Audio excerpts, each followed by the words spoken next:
नुकतीच दिवाळी पार पडलेली आहे आणि दिवाळीमध्ये लक्ष्मी पूजनासाठी अतिशय महत्वाचं असं स्थान असणाऱ्या त्या म्हणजे या साळीच्या लाह्या. पण लक्ष्मी पूजनामध्ये वापरल्या जाणाऱ्या या साळीच्या लाह्यांचं दुसऱ्या दिवशी काय होतं, बऱ्याचशा जणी काय करतात, गोमातेला खाऊ घालतात. पण तसं न करता आरोग्याच्या दृष्टीने अतिशय पौष्टिक अशा या लाह्यांचं मी काय करते हे आजच्या रेसिपीमध्ये तुमच्याबरोबर शेअर करणार आहे. नमस्कार, मी पूनम तुमचं सगळ्यांचं स्वागत करते आपल्या रेसिपी शो या चॅनलमध्ये. आज आपण या साळीच्या लाह्या वापरून आप्पे करणार आहोत. तर त्याच्यासाठी सगळ्यात अगोदर पूजेमधून जेवढे शिल्लक राहिलेल्या होत्या त्या सगळ्या लाह्या इथं आपण घेतलेल्या आहेत. सगळ्यात अगोदर एक मी बाउल घेतलेला आहे आणि त्याच्यामध्ये या सगळ्या लाह्या आपण ओतून घेऊयात. आणि या लाह्या आपल्याला भिजवून घ्यायच्या, तर त्याच्यासाठी लाह्या बुडतील एवढं यामध्ये पाणी टाकायचं.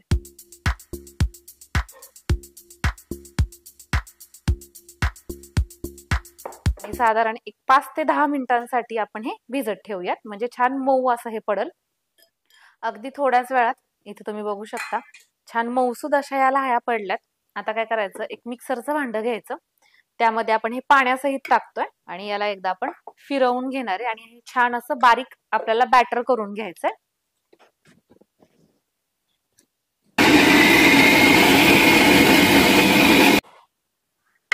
आता आपण परत एकदा तोच बाउल घेतलेला आहे आणि या बाउलमध्ये हे बारीक केलेल्या ज्या लाह्या आहेत त्या टाकून घेऊया. आता यामध्येच आपण काय करणार आहोत, रवा घेतलेला आहे 1 कप आणि सोबतच अर्धा कप फ्रेश असं दही, एक 5 ते 6 कढीपत्त्याची पानं एकदम बारीक अशी कट करून टाकायची, एक मोठी हिरवी मिरची ही सुद्धा बारीक कट केलेली आहे, हिरवीगार अशी कोथिंबीर, चवीनुसार मीठ आणि थोडंसंच पाणी टाकायचं सुरुवातीला. एकत्रित करून घेऊ आणि जशी आवश्यकता लागेल तसं थोडं थोडं पाणी ऍड करायचं. आज मी तुम्हाला आप्पे दाखवतेय. जर तुमच्याकडे अजूनही लाह्या शिल्लक राहिल्या आप्प्यांमध्ये वापरल्यानंतर, तर तुम्ही या लाह्या सेम याच पद्धतीनं इडलीच्या पिठामध्ये सुद्धा वापरू शकता.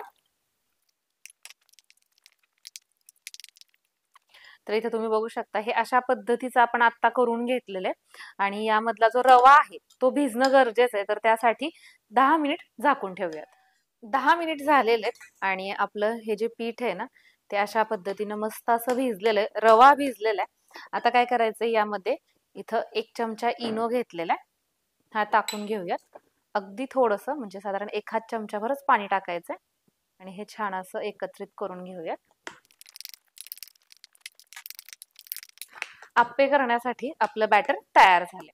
गॅसवरती आप्पे पात्र ठेवून घेऊयात आणि यामध्ये थोडंसं तेल टाकून घ्यायचंय आणि आपण तयार केलेलं हे बॅटर यामध्ये सोडून घेऊया.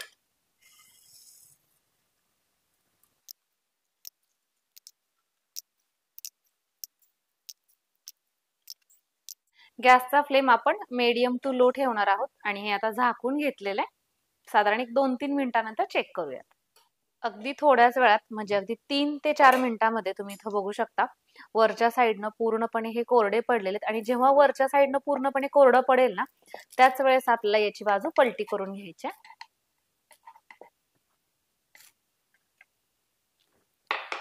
सगळं पलटी करून घेतलेलं आहे. परत एकदा झाकून आणखीन साधारण एक 2 ते 3 मिनिटांसाठी आपण हे ठेवूयात. आता आपण हे परत एकदा चेक करूया. तर खालच्या बाजूनही व्यवस्थित असे हे तयार झालेले आहेत, भाजले गेलेले आहेत.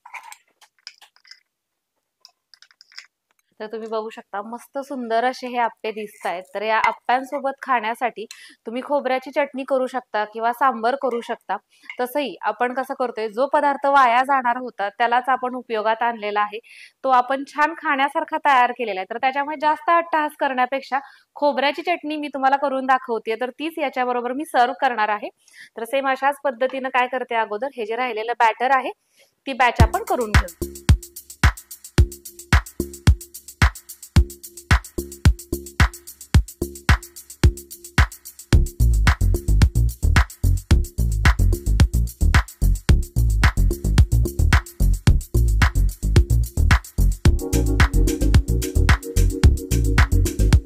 चटणी करायला घेतोय, तर त्याच्यासाठी ओलं खोबरं,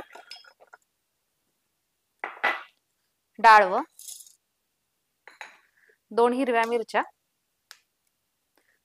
4 ते 5 लसणाच्या पाकळ्या, फ्रेश असं दही आणि यामध्येच थोडंसं पाणी देखील ओतायचंय आणि छान एकदम मस्त फाईन असं आपण हे मिक्सरला फिरवून घेऊयात.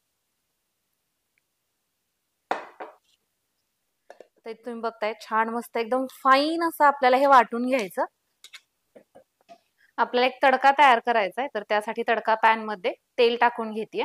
तेल गरम झालंय, यामध्ये मोहरी, थोडंसं जिरं, गॅस बंद करतेय मी, कढीपत्ता आणि निम्मी कोथिंबीर आपण फोडणीमध्ये टाकणार आणि तयार झालेला हा तडका या चटणीवरती आणि सोबतच थोडीशी कच्ची कोथिंबीर हलवून घ्यायचं. मिक्सरमध्ये बारीक करत असतानाच यामध्ये मी मीठ टाकलेले, तुम्हाला दाखवायचं राहिलं तर इथे तुम्ही बघू शकता मस्त अशी आपली ही चटणी तयार झालेली आहे. सोबतच सुंदर असे हे आप्पे सुद्धा तयार झालेले. ट्राय करूयात.